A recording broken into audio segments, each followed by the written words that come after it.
So interesting the way you which clips you choose to emphasize, to put together. I mean, I guess I would not make a good documentary filmmaker because I tend to think so linearly, I guess, or chronologically. But it really is very interesting the way you kind of pick a little piece from here that was happening later and throw it into the beginning, and um, Well, and it doesn't have it doesn't feel chopped up, even though it is kind of chopped up. well, that's all. I mean, that's just designed to raise a question, which I will then answer later. I mean, the whole point of that section would be, what does that guy mean? My guru, and then the other, what's Derek talking about dating advice? Like just kind of like give you a little taste of going, well, what's going on here? Because if I raise that question, then you'll keep watching because you want to know the answer to it. You know, that's the general idea. Yeah, I think I've mentioned this before, that Hans Zimmer, who writes all these beautiful compositions for movies like Interstellar, he said the way he always starts is by posing a question. So some little musical phrase will go up, ask a little question, and then the next phrase answers that question, and then another little question. And that's Jordan Peterson's thing too, that once you have a question, then you have a reason to, go after it. So yeah, that's really cool.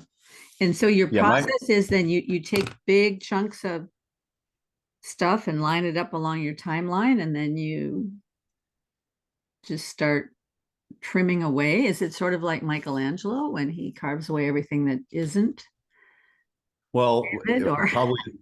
Well, yes. The way I should do it is I should do it with multiple timelines, probably, and then have each scene kind of. You start with something longer, like let's say an interview, and then you go, okay, here's the main parts of it.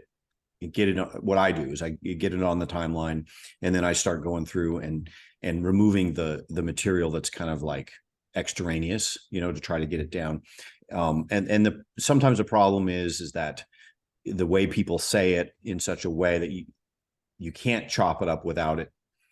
If they won't pause, and so you have to put a longer phrase in there or something like that. And so sometimes what you'll do is you'll say, oh shoot, like I don't want to have them go off on this tangent, so I need to cut out of it.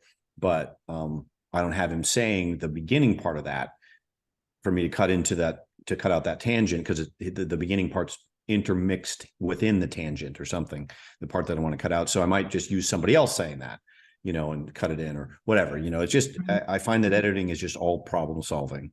You're just constantly problem solving. And can I put some B-roll here? Can I put a little music? Can I put this? Can I put that? I generally start with a musical choice. I have all of these musical archives that I have access to now. They have huge musical libraries that you can subscribe to, and you can get unlimited access, rights to that music. oh wow, that's great. And I start with that on documentary. I'll start with the music because then it gives me kind of a sense of the mood I'm going for.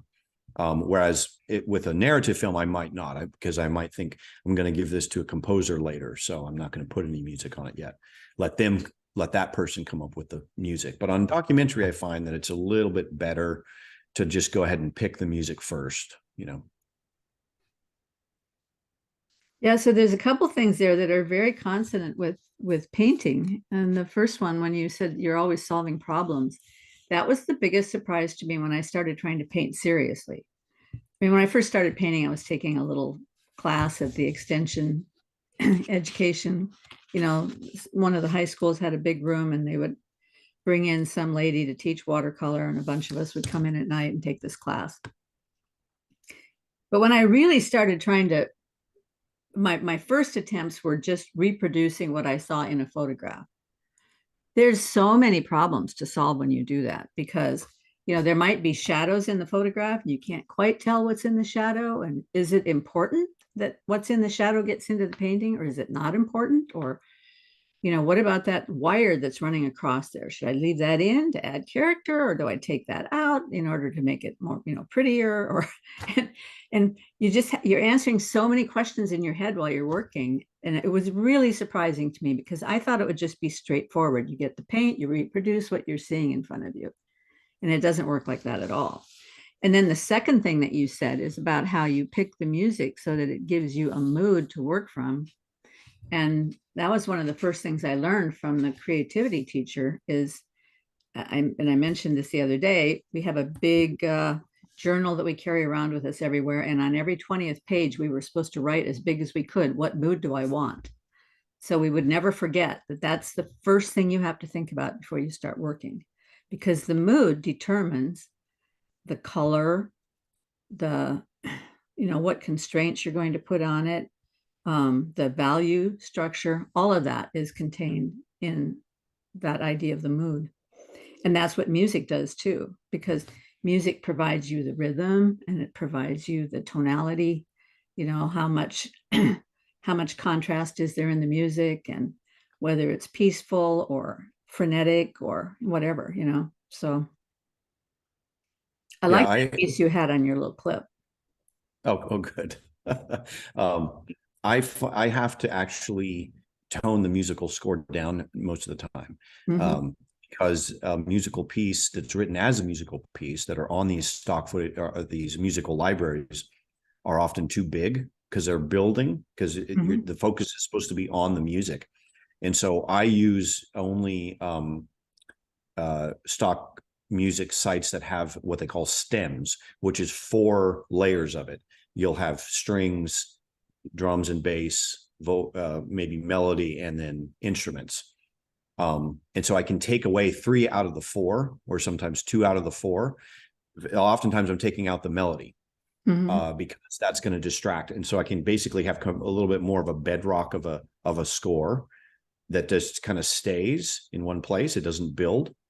And then I can therefore direct the attention to the visuals instead of to the music. And so, yeah, so I learned the hard way working for a boxing channel, doing little boxing documentaries, how to work with the music in such a way as to not have it distract, or not overpower, what people are saying, what the visuals are. I wish you could do workshops for some of the worship leaders at the churches. But I mean, over the years, they've more and more gotten into this thing where once the pastor gets close to the end of his message, the musicians go back up there and start playing underneath the end of the message. And I'm like, Yeah. and they're always playing something that makes you think about whatever song it is that they're going to start in with. And so your mind gets completely distracted. Or when the pastor says, okay, now it's time to pray. And then the musicians start playing something underneath the prayer. And it's like, I can't pray in this environment. Yeah, It's really. it's a delicate balance. I like to use subtle music in certain situations when you've been watching for a little while. Let's say you've been watching for 20 minutes and you've been hearing people talk, and your cognitive side of your brain is kind of processing the information. But then when I want you to shift your focus maybe to the emotional content, I'll just bring in a little bit of music, but it has to be very subtle, because it just causes you to clue you in. Hey, you should now be thinking about what this means, maybe. Like we've been listening to these people for a while. Now, here, this is what I think. I'm cluing you in as the filmmaker, you, the audience member. This is what I think is important. Now you should really, really pay attention to this part. And that's something that you can do only in retrospect. I don't think you can necessarily do it live. Like that might be the problem that you're talking about in the church setting. Is it's not building something to something preconceived as here's the most important part of the message. It's just the end of the message, but I bet you could retrospectively go back and say, okay, I'm going to clip out what I think is the most important, and now I'm going to layer in a little bit of music when I think you need to pay attention. Well, I I don't agree. know. I think the layering in of music is a beautiful idea to engage that imaginative side.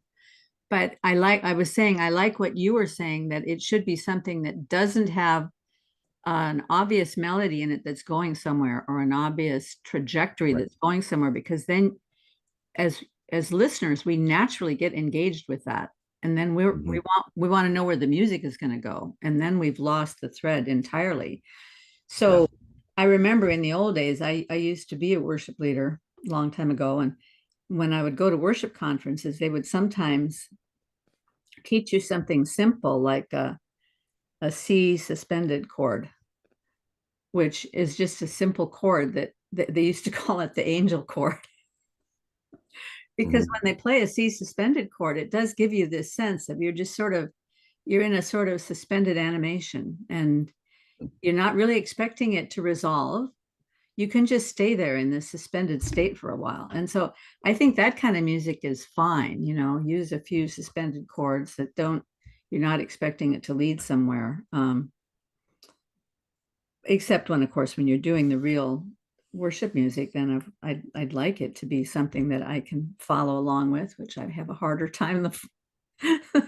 The more modern the music becomes, I have a harder time following it. And that's just my problem. But Yeah. Yeah. It's just a matter of anything. It's the attention. Like if it's supposed to help focus your attention onto something else, then it shouldn't be calling attention to itself, you know? So yeah, I definitely agree.